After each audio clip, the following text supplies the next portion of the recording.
बिस्मिल्लाहिर्रहमानिर्रहीम, अस्सलाम वालेकुम। मैं हूँ आपका मेज़बान आकिल हुसैन बाकरे। नाज़रीन, कल तक ये बताया जा रहा था कि मौलाना फजल रहमान ने हुकूमत को यकीन दहानी करवाई है कि वो आईनी तरमीम में उनका साथ देंगे, लेकिन अब से कुछ देर पहले मौलाना फजल रहमान की एक अहम मुलाकात हो चुकी है और हुकूमत की तमाम कोशिशें और उम्मीदों पर मौलाना फजल रहमान ने अब से कुछ देर पहले पानी फेर दिया है। और आज बिलावल भुट्टो जरदारी ने भी मुस्लिम लीग नून को हरी झंडी दिखा दी है और दो टोक पैगाम आज बिलावल भुट्टो जरदारी ने भी जारी कर दिया है। लेकिन साथ साथ इस वक्त पश्तून ताफुस मूवमेंट के खिलाफ भी हुकूमत ने एक बहुत बड़ी कार्रवाई अमल में लाने का फैसला किया है और मोहसिन नकवी के जरिए इस वक्त धमकियां दिलवाई जा रही है। और 11 अक्टूबर को खैबर पख्तूनख्वा में पश्तून ताफुस मूवमेंट की तरफ से कौन से ग्रैंड जरगे का एहतमाम होने वाला है और उसको लेकर इस वक्त खैबर पख्तूनख्वा में क्या हंगामा बरपा है, इसकी तफसीलात भी आपके सामने रखेंगे। इसके साथ साथ अफगानिस्तान की जानिब से भी इस वक्त पाकिस्तान के सरहदी इलाकों में एक बहुत बड़ी कार्रवाई की गई है और पाकिस्तान ने उसका जवाब भी दिया है। ये मामला क्या है और शेर अफजल मरवत को जहर देने की कहानी क्या थी, इसकी कुछ हकीकत आपके सामने रखते हैं आज के प्रोग्राम में। अगर आप लोगों ने अभी तक हमारे चैनल को सब्सक्राइब नहीं किया है तो हमारे चैनल को ज़रूर सब्सक्राइब करें और बेल आइकन क्लिक करके हमारे फेसबुक पेज को भी ज़रूर आप लोगों ने फॉलो करना है। नाज़रीन, आज की सबसे बड़ी खबर यही है कि कल तक ये बताया जा रहा था, बड़ी मीटिंगें हुई और बड़ी बैठकों के बाद ये बताया गया हुकूमत की जानिब से अपने पार्टी ज़राए से खबरें चलवाई गई कि मौलाना फजल रहमान ने हुकूमत को यकीन दहानी करवाई है कि वो आइनी तरमीम में हुकूमत का साथ ज़रूर देंगे। और ये भी कहा गया कि मौलाना फजल रहमान ने मसवदा तैयार करके हुकूमत से शेयर करने का वादा भी किया है और पीपल्स पार्टी और मुस्लिम लीग नून अपने मसवदे को JUI के साथ भी वो ज़रूर शेयर करेंगे। लेकिन अब से कुछ देर पहले इस्लामाबाद में G6 में जो मौलाना फजल रहमान का जो बंगला है, बंगला नंबर 7, वहाँ एक अहम मुलाकात हो चुकी है और मौलाना फजल रहमान के साथ ये मुलाकात हुई है पाकिस्तान तहरीक इंसाफ के एक अहम वफद की और उसमें बाकायदा पाकिस्तान तहरीक इंसाफ और जमीयत उलमा इस्लाम फ़े के दरमियान ये बाकायदा फ़ैसला हो चुका है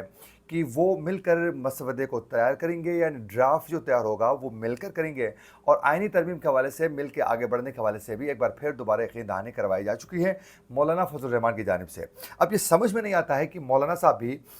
वो पिच के दोनों साइड खेलने की वो पूरी कोशिश कर रहे हैं और कल तक वो हुकूमत के साथ जो नशिस्तें उनकी हो चुकी है उसमें आइनी तरमीम का साथ देने की उन्होंने यकीन दहानी भी करवाई थी। लेकिन साथ साथ अपने उन्होंने बाकायदा जो खदशात हैं उनका भी इजहार वो कर चुके थे। लेकिन कल होने वाली उन मुलाकातों में वो बेशक नवाज शरीफ के साथ हो या शहबाज शरीफ के साथ हो या फिर आसिफ अली जरदारी के साथ हो, उन नशस्तों में मौलाना साहब ने ये वाज़ेह तरीके से कहा था कि मैं अकेले कोई भी फैसला नहीं कर सकता हूँ, मेरी पार्टी जो डिसीजन करेगी मैं उस पर अमल करना, उस पर उसी पर ही चलना मैं पाबंद हूँ। तो ये उन्होंने अपनी बाल को अपने पार्टी के रहनुमाओं के ग्राउंड में फेंक कर ख़ुद को वहाँ से उन मुलाकात से बचाने की पूरी कोशिश की थी कि देखें, आप मुझसे जो वादे करवाना चाह रहे हैं आप ज़रूर करवाएं, लेकिन फैसला मेरी पार्टी ने करना है कि हमने आइनी तरमीम में कैसे आगे बढ़ना है।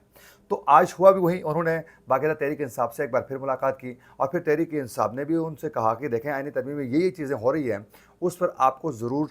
देखना होगा, बिलखुसूस फ़ौजी अदालतों के हवाले से इस पर गौर करना चाहिए।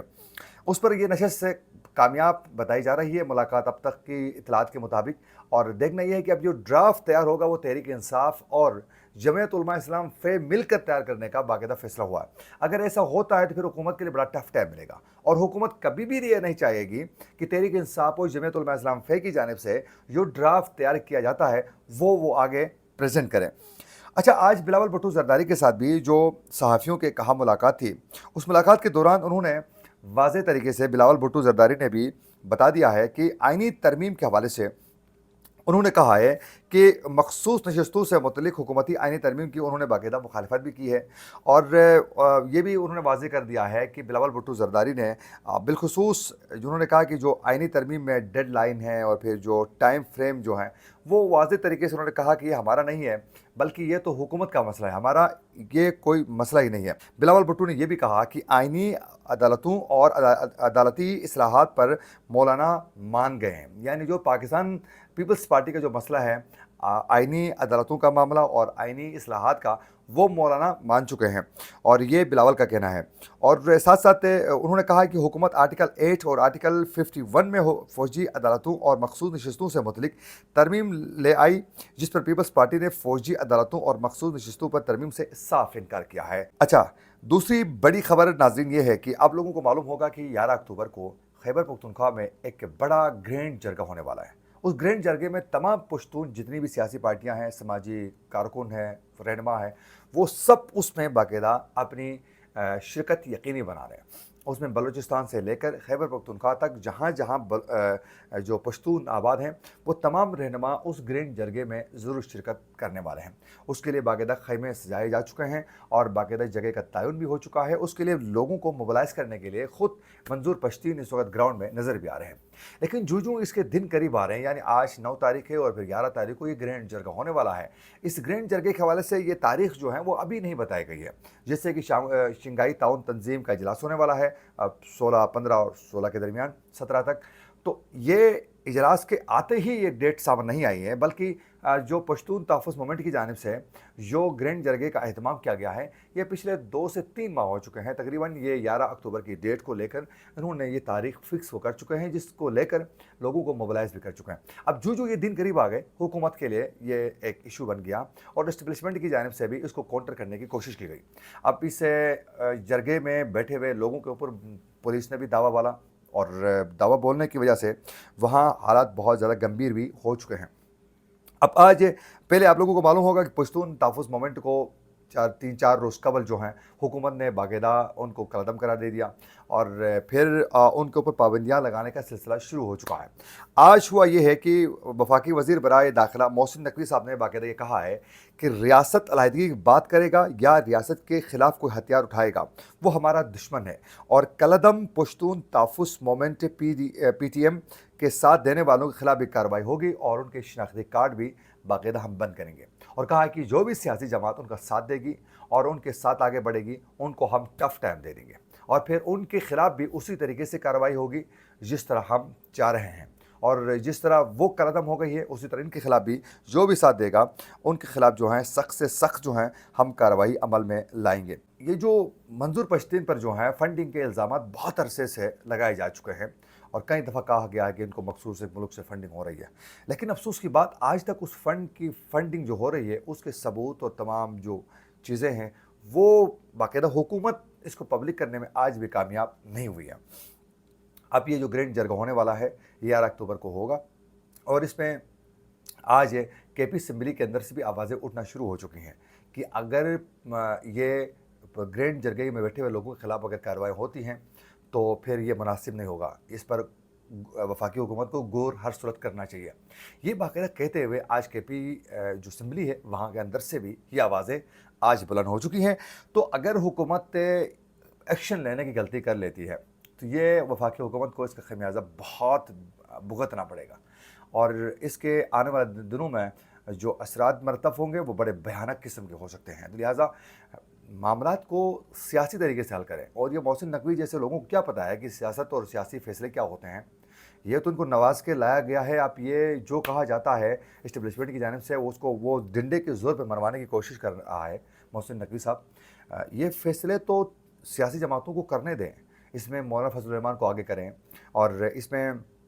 दीगर जो पश्तून जो पार्टियां हैं उनको आगे करें, उनकी मदद ले लें, फिर उनके ज़रिए जो हैं मामलात, उनके जो मुतालबात हैं उसको हल करने की कोशिश करें। आप बंदूक की नोक पर, डंडे के ज़ोर पर चीज़ों को हल किसी सूरत ना कर सकते हैं, ना पहले कर सकते हैं आप लोग, ना भी करेंगे जी रहा है। इसी तरह अब एक इशू आज ये बना है कि जो अफ़गान बॉर्डर है, जो अफ़गान फोर्सेस की सरहदी जाहिरियत पर जो हैं आज बाकायदा पाक फ़ौज और अफ़गान जो फ़ौजू हैं उनके दरमियान बाकायदा सख्त किस्म के बाकायदा फायरिंग का तबादला हो चुका है। और ये हुआ है पाक अफ़गान बॉर्डर गजनाली सेक्टर में ये जाहिरियत हुई है, और बाकायदा पोस्टों पर फायरिंग की गई है। और ये उस वक़्त ये सब कुछ हुआ है जब वहाँ बाढ़ पर काम किया जा रहा था, बाढ़ की मरम्मत का काम जारी था, उस वक़्त ये फायरिंग हुई है। अब जब भी ये बाढ़ पर काम होता है अफ़गान पट्टी के एरिया पर, वहाँ फायरिंग की जाती है। तो इस वक्त افغانستان کے اندر بھی بہت غم و غصہ پایا جا رہا ہے پاکستان کو لے کر. تو اس سے پورے سینیرو میں اپنے ملک کے اندر جو لوگ ہیں ان کو فیسیلیٹیٹ کریں، ان کے ساتھ آگے بڑھنے کی کوشش کریں اور ان کے مطالبات دور کرنے کی کوشش ضرور کرنی چاہیے. اچھا، ایک خبر سامنے آ گئی تھی کہ شیر افضل مروت صاحب کی صحت کے حوالے سے، تو انہوں نے باقاعدہ اپنے ویڈیو پیغام کے ذریعے باقاعدہ انہوں نے بتا دیا کہ وہ بیماری کی وجہ سے وہ شرکت نہیں کر سکے ہیں، اور یہ زیر دینے والی خبریں تو خیر افواہ ہی تھی. اور انہوں نے کہا کہ احتجاجی مظاہروں میں وہ شرکت اس لیے نہیں کر سکے کہ ان کی صحت جو ہیں وہ کافی بگڑ چکی ہیں، کچھ ٹیسٹ رپورٹس درست نہیں آئے، اس وجہ سے میں شرکت نہیں کر سکا ہوں. انہوں نے پھر معذرت بھی کی اپنی پارٹی کے کارکنوں سے بھی. انہوں نے کہا کہ کارکن بہت متحرک تھے، لیکن میری خواہش تھی کہ اس کو میں جوائن کر لیتا، لیکن ایسا ممکن نہیں ہوا ہے. تو یوں آج یہ بڑی خبریں تھیں ناظرین، جس کی تفصیلات ہم آپ تک پہنچانا چاہ رہے تھے. اسی کے ساتھ اپنے میزبان عاقل حسین کو دیجیے اجازت. اللہ نے